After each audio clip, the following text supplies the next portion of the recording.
Hello guys, today I am here to tell you something about the difference between educating and convincing. The difference between educating to educate someone, to train someone, and consulting and convincing. So most of the entrepreneurs discover different things in day-to-day life, और entrepreneurs किसी चीज के बारे में educate कर रहे हैं, कुछ बताना चाह रहे हैं, तो it doesn't mean they are convincing you. आपके अगर किसी एंटरप्रेन्योर ने किसी नई चीज को इन्वेंट किया है या फिर कुछ न्यू समझा है, अगर हम इस चीज को किसी से डिस्कस करते हैं या समझाते हैं, it never means we are going to convince someone. Convincing is very different thing. If we are begging that please come and join us, that is convincing. And if we are educating you related the proper and correct facts on the basis of facts, this is not only opinion oriented. Those facts you can Google out. So if there is fact, that is called educating people, that is training kind of. And if there is opinion only, that might be called कि we are going to convince. So before आप किसी के प्रति अपना जो होता है ना कि धारणा बनाने से पहले, बिफोर प्री जजिंग समवन और प्रेडिक्टिंग समवन, आप एक बार सामने वाले को सुनो, then you give your opinion. Okay, कि whether they are convincing you for something और they have any ill mentality और इल इंटेंशंस. आप बताओ कि अगर कोई किसी चीज का आविष्कार करता है, किसी चीज को ढूंढता है या कोई नई चीज इन्वेंट करता है, तो आप बताओ कि लोग अपने उस आविष्कार को कैसे बताएंगे. कोई तो एक प्लेटफॉर्म होगा ना जिसके थ्रू वो अपनी चीजों को कन्वे करेंगे आपके थ्रू, कि हाँ मैंने एडिशन और मैंने बल्ब का आविष्कार किया, ये जलता है और रात में लाइट देता है. तो लोगों को कैसे पता चलता है? थ्रू एडवर्टीजमेंट्स और थ्रू कंसल्टिंग, है ना.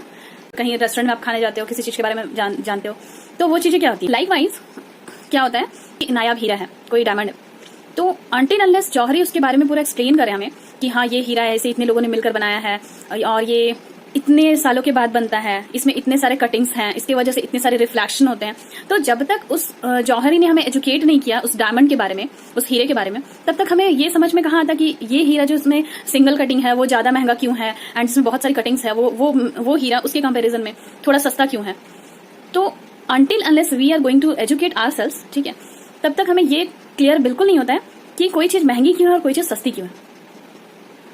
सो अगर आप प्री जज करते हो, अगर आप अपने दिमाग को शांत करके सामने वाले की सुनते हो, उसके बाद आपका डिसीजन होता है. Are talking about something, it doesn't mean कि we are going to convince someone. Make it very clear.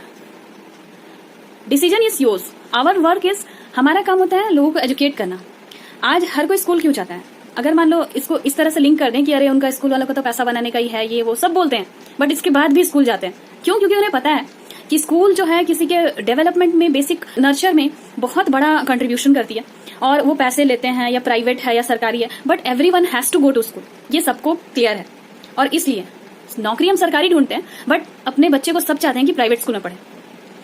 थोड़ा सा अपने पर्सपेक्टिव को ब्रॉडर करो, आप चीजों को समझो, और किसी भी चीज का एनालिसिस करने से पहले या फिर किसी भी को एकदम डायरेक्टली ये अच्छा और ये बुरा ये कह देने से पहले आप ये चीज जरूर ध्यान दो कि इज इट फैक्ट बेस्ड और ओपिनियन बेस्ड. आप फैक्ट पे बिलीव करते हो या ओपिनियंस पे बिलीव करते हो, या फिर आपकी जो भी आपके पास डेटाज हैं वो कितने रिलेवेंट हैं, या फिर जो पर्सन आपसे बात कर रहा है आप उसकी हिस्ट्री को देखो कि क्या वो सडनली ग्रो कर गया है, इसका कुछ ना कुछ एक कंट्रीब्यूशन या उसमें कुछ करिकुलर एक्टिविटीज रही होंगी, या फिर वो पढ़ाई में अच्छा होगा, या फिर कुछ तो उसमें अच्छा होगा, कुछ तो उसके पास्ट के अच्छे डिसीजंस होंगे जिसकी वजह से आज वो यहाँ है.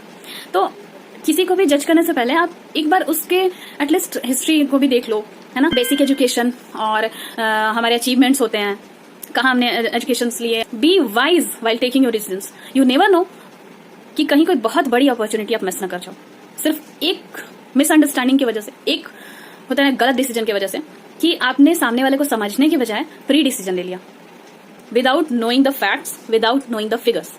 Okay, so that was for today. So guys, इस वीडियो में मैंने पूरी कोशिश की है कि कंसल्टिंग और कन्विंसिंग को आप स्पष्ट रूप से समझ जाओ, और जितने भी हमारे न्यू कमर्स हैं उनको कई सारे ऑब्जेक्शन हैंडलिंग के लिए मैं न्यू वीडियोस भी लेकर आऊंगी. आप अपने प्रॉब्लम्स को मुझे शेयर करना कमेंट सेक्शन में. Thank you for watching.